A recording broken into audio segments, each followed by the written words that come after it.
नमस्कार दोस्तों, मेरा नाम है संदीप राज और ये स्वागत है आपका द डिवाइन यूट्यूब चैनल में। दोस्तों, सुपर टेट 2022 की तैयारी अगर आप कर रहे हैं तो जी जान से जुट जाइए और आप सही जगह पर आए हैं। बिल्कुल, यहाँ पर हम शिक्षा मनोविज्ञान की सीरीज चला रहे हैं जिसका ये पार्ट 4 है।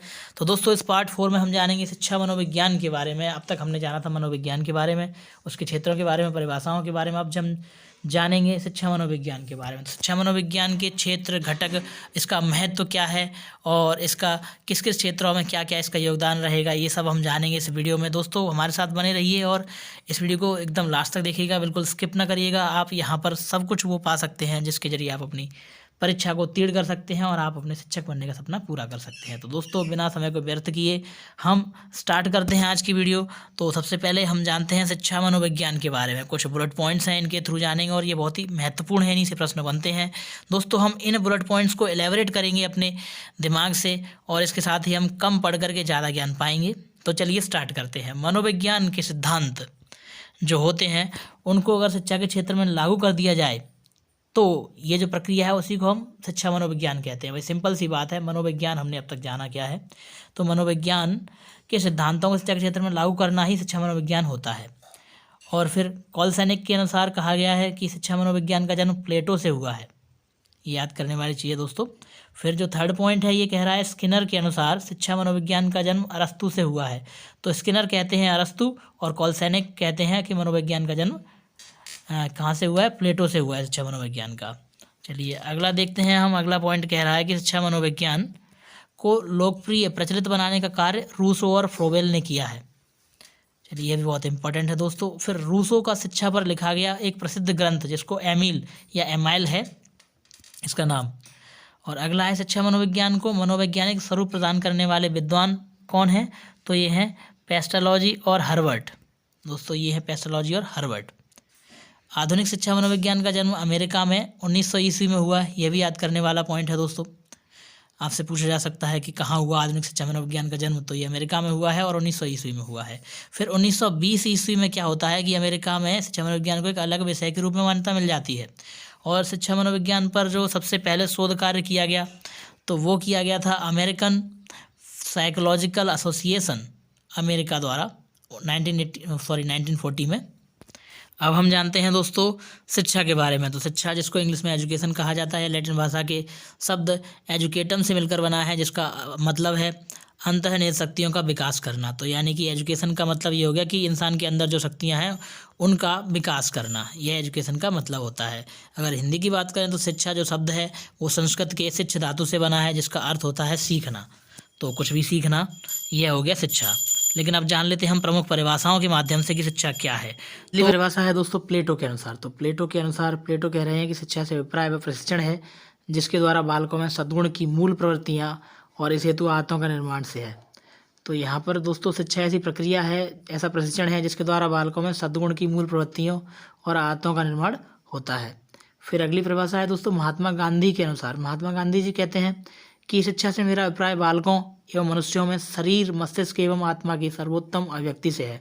तो यानी कि महात्मा गांधी यहाँ पर ये कहना चाहते हैं कि शिक्षा एक ऐसी प्रक्रिया है जिसके द्वारा बालक हो या मनुष्य, दोनों में ही शरीर, मस्तिष्क एवं आत्मा, इन तीनों की सर्वोत्तम, सबसे अच्छी अभिव्यक्ति, यानी कि इन तीनों को अच्छे से सर्वोत्तम रूप से जो व्यक्त कर सके ऐसा बनाए, वो शिक्षा है। रविंद्रनाथ टैगोर जी के अनुसार शिक्षा वह ज्ञान है जो केवल सूचनाएं ही नहीं देता है बल्कि मनुष्य के जीवन और उसके संपूर्ण वातावरण के प्रति संवेदन स्थापित करता है। यानी कि मनुष्य, शिक्षा वह ऐसा ज्ञान है जो केवल सूचनाएं ही नहीं देता है बल्कि मनुष्य के जीवन और उसके वातावरण के प्रति उसमें समायोजन स्थापित करना सिखाता है। तो ऐसा है शिक्षा का मतलब। फिर जॉन लॉक की अगर बात करें, जॉन लॉक के अनुसार जिस प्रकार पौधे का विकास कृषि के द्वारा होता है उसी प्रकार मनुष्य का विकास शिक्षा के द्वारा होता है। तो यहाँ पर इन्होंने कृषि, पौधे का मनुष्य और शिक्षा से संबंध स्थापित कर दिया है कि भाई जैसे पौधे का विकास कृषि से होता है उसी प्रकार मनुष्य का विकास हो जाएगा शिक्षा से। अगली परिभाषा है दोस्तों अरस्तु के अनुसार। तो अरस्तु जी बहुत अच्छे इंसान हैं जिन्होंने छोटी सी परिभाषा दी है। स्वस्थ शरीर में स्वस्थ मस्तिष्क का निवास ही शिक्षा है। तो सिंपल सी बात है, अगर आपका स्वस्थ शरीर है और आपका दिमाग भी स्वस्थ है तो ऐसे ही यही शिक्षा है। इनका कहने का मतलब ये है। तो इन्होंने जो काफ़ी गूढ़ से रहस्यमयी शब्दों में कहा है शिक्षा को, अगर एलेबोरेट करें तो बहुत है, लेकिन इनके अनुसार यही है। चलिए अगला देखते हैं। विवेकानंद जी के अनुसार शिक्षा वह प्रक्रिया है जिसके द्वारा मनुष्य अपनी अंतर्निहित शक्तियों का विकास करता है। तो यहाँ पर विवेकानंद जी को हम अंतर्निहित से याद रख सकते हैं कि अंतर्निहित की बात अभी इन्होंने करी है। तो विवेकानंद जी के अनुसार क्या है कि शिक्षा ऐसी प्रक्रिया है जिससे मनुष्य की अंतर्निहित शक्तियों का विकास होता है।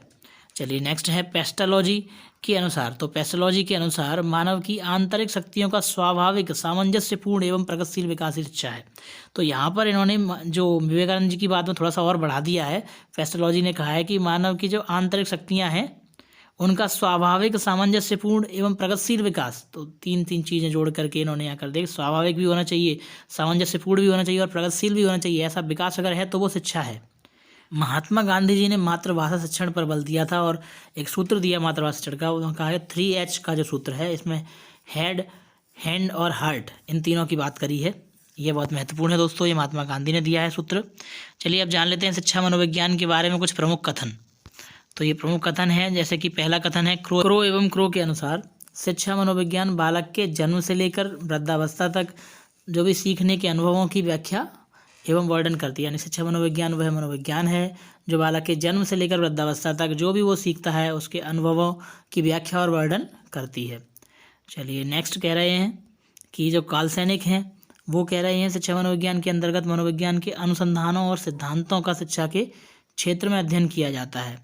यानी कि शिक्षा मनोविज्ञान जो है उसके अंतर्गत मनोविज्ञान के अनुसंधान और सिद्धांतों का शिक्षा के क्षेत्र में अध्ययन किया जाता है। चलिए नेक्स्ट कह रहे हैं प्रोफेसर HR भाटिया। ये कह रहे हैं कि शैक्षणिक पर्यावरण में किसी विद्यार्थी या व्यक्ति के व्यवहार का अध्ययन ही शिक्षा मनोविज्ञान है। चलिए सही बात है। नेक्स्ट कह रहे हैं ये स्किनर हैं, ये कह रहे हैं कि शिक्षा मनोविज्ञान के अंतर्गत शिक्षा से संबंधित संपूर्ण व्यवहार और व्यक्तित्व शामिल होता है। सही है। फिर स्किनर ने ही और भी बातें कही हैं दोस्तों, ये इंपॉर्टेंट है, एग्जाम में पूछी जा सकती हैं। तो स्किनर के 2 और कथन हैं, इन पर हम ध्यान देंगे कि शिक्षा मनोविज्ञान व्यक्तित्व के सभी पहलुओं से संबंधित है। और स्किनर ने फिर से कहा है कि शिक्षा मनोविज्ञान अध्यापकों की तैयारी की आधारशिला है। तो अध्यापकों की तैयारी की आधारशिला और सभी पहलुओं से संबंधित है व्यक्तित्व के। और शिक्षा मनोविज्ञान के अंतर्गत शिक्षा से संबंधित संपूर्ण व्यवहार और व्यक्तित्व शामिल है। तो ये 3 चीज़ें कही हैं स्किनर ने, ये ध्यान रखने योग्य हैं दोस्तों। चलिए अब जान लेते हैं शिक्षा मनोविज्ञान के घटक। तो शिक्षा मनोविज्ञान के मुख्यतः 5 घटक हैं। पहला है शिक्षक, दूसरा विद्यार्थी जो कि सबसे महत्वपूर्ण घटक है, फिर है परिस्थितियाँ, और चौथा है पाठ्यचर्या, 5वां है शिक्षण विधि। तो इन सब में इम्पोर्टेंट है विद्यार्थी, बाकी सब अपना अपना महत्व रखते हैं। तो दोस्तों चलिए आगे देख लेते हैं हम शिक्षा मनोविज्ञान का क्षेत्र।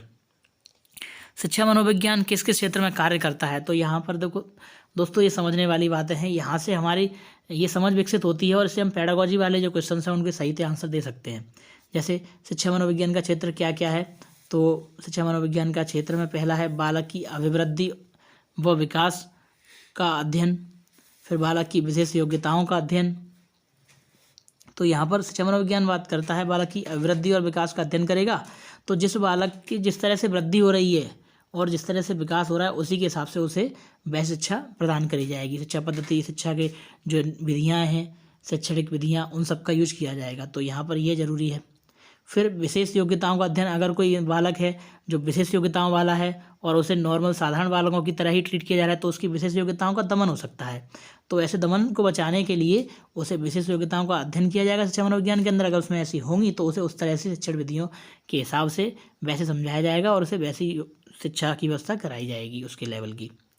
फिर जो थर्ड पॉइंट है वो कह रहा है बालक की रुचियों, अभिरुचियों, अभिवृत्तियों, क्षमताओं, योग्यताओं, व्यक्तिगत विभिन्नताओं का अध्ययन। तो दोस्तों इन सब को भी हम आगे पढ़ेंगे कि रुचियाँ क्या महत्व रखती हैं, अभिरुचियाँ क्या महत्व रखती हैं, अभिवृत्तियाँ, क्षमता वगैरह, ये सब इन सब का क्या महत्व है। इन सबको जब हम पहचानते हैं तो बालक की शिक्षा की जो उसकी जो यात्रा है उसको हम सफल बनाते हैं और उसे अच्छे तरीके से शिक्षा हम दे पाते हैं। तो इसका बहुत ही महत्वपूर्ण है इसका अध्ययन जो कि शिक्षा मनोविज्ञान के अंदर हम करते हैं। फिर है बालक के वंशानुक्रम व वातावरण का अध्ययन। यह भी बहुत ज़रूरी है। बालक में कुछ मानसिक रोग हो सकते हैं या फिर कोई ऐसी जो दिक्कतें आ सकती हैं जो क्या पता वातावरण की वजह से हो रही हो या फिर वंशानुक्रम से हो, तो इन सब का भी अध्ययन जरूरी है। फिर है दोस्तों बालक के शारीरिक, मानसिक, सामाजिक व संवेगात्मक विकास का अध्ययन। यह भी शिक्षा मनोविज्ञान का क्षेत्र है।